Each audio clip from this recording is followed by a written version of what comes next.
Assalamu alaykum, kanalına yaxşımın. Bugün yeni bir addi bulgan naştılıq qilishni yapmaktayım.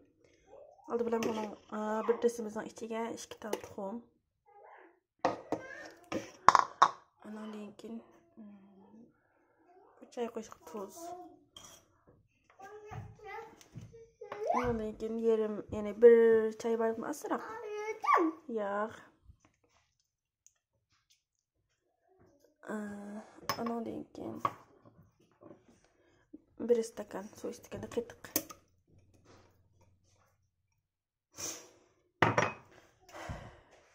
Bularni yaxshi aralashtirib oldi bilan. Bugün yine üzümge zukam tilib bağlıq üçün balalarım bunu addiroq naşlıq qilib eng addisi shuni qilib berishni o'ylashdim. Yana bundan addiy tamoqlarmi bor da. Ammo men shuni qilib beray deb o'yladim. Ana deyken biz bununla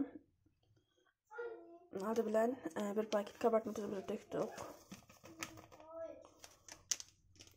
Ondan keyin 1,5 stakan unumuz var. Şunu döküme. Az-azını döküp aralashtirma. Bu aralashmamiz ham quyuqroq bo'ladi. Mana bu holatda quyuq holatda bo'ladi. Bu aralashmamiz. Men 1,5 stakandan hammani tökmedim. 1 stakan atrofida töktüm. Sizlarni quyuqligini tanishish orqali qaranglar. Mana quyuqroq holatda bo'ldi. Biz tavamızdan yani otunu ekip kızıtib olamiz. Mana bizning qazimiz qizib bo'ldi. Endi biz buning yuzlarini biroz maylab o'tgandan keyin ustida yaxshi bir maylaymiz.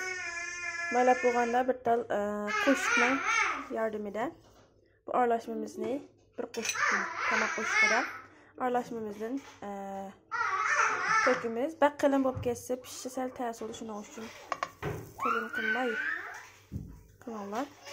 Mana bu holatda tökib, o'timizni bo'sh holatda kelamiz. Ichilirabdan pishish uchun o'tni pastroq qilamiz bu holatda. Mana bu holatda asti sag'argan vaqtda biz buni ta'tir o'raymiz. Holatda ko'rdinglar? Ta'tir o'raymiz. Buni ham hammasini shu holatda asta ta'tir o'rib olamiz.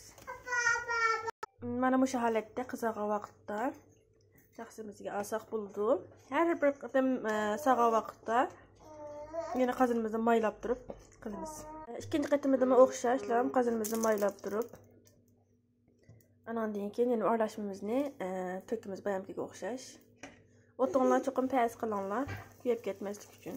Ham orasi yaxshi pishish uchun. Bu holatda qilib olsanglar bo'ladi. Aralashmalarni tökib, bo'sh o'tda as-sag'agan vaqtda o'rib turib pishirsanlar bo'ladi. Mana hammasi bu shaklda pishyapti. Biz hammasini bu shaklda o'rib-cho'rib, pishirib, qachilarimizga tizamiz. Mana bizning go'zal naştiliqimiz tayyor bo'ldi. Addilam bu shaklda qilsanlar bo'ladi.